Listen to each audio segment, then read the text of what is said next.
I love King Solomon so much, and I love Proverbs, and I feel like Proverbs doesn't get the props it deserves in Christian preaching or YouTube videos or anything. And I think we live in a time where wisdom is just completely lost. So let's talk about something that's wise. Here's Solomon, and he's speaking to his son. Metaphorical son, maybe real son. He says, "Son, if your heart is wise, my heart will rejoice. Indeed, I myself." So he's saying, my son, if your heart is wise and you're prudent, I'm going to rejoice. I'm going to be so happy. I'm going to be so excited. I'm going to rejoice. I'm going to sing. It's going to fill me with so much joy if your heart is wise, my son.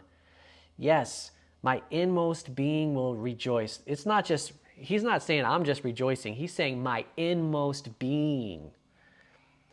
When your lips speak right things, I'm going to be so happy when your lips speak right things, things that are right, not things that are going to lead to destruction and things that are just completely goofy.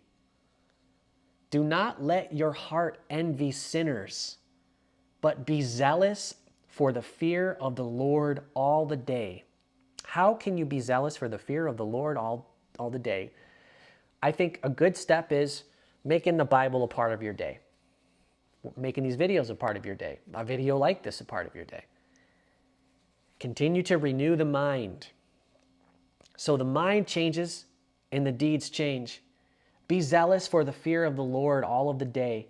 For surely, he says, Solomon says this to his son, for surely there is a hereafter. There's an afterlife. Surely there's an afterlife. Surely something's going to happen when you die. He's saying this to his son. What a good father. My father hasn't said a single thing about it. As a matter of fact, I don't know what my father believes, actually. My actual father, the man who, him and my mother, you know what I'm saying? I don't know what he believes. What a good father Solomon is here. Surely there's an afterlife.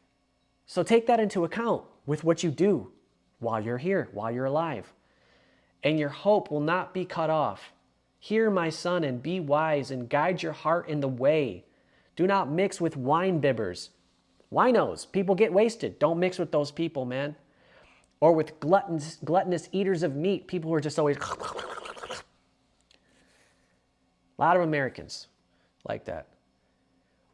For the drunkard and the glutton will come to poverty, and drowsiness will clothe a man with rags, the person who doesn't work and drinks and eats. All a person does, he's basically talking about my son, the person who just gets wasted and eats, let's just say bar food, just goes to the bar, gets wasted, eats bar food, and doesn't work.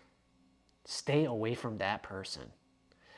And I'm like down with this message, man, because I believe in hard work and I believe in living a chill, positive, attempting to live a godly life, because there is a hereafter.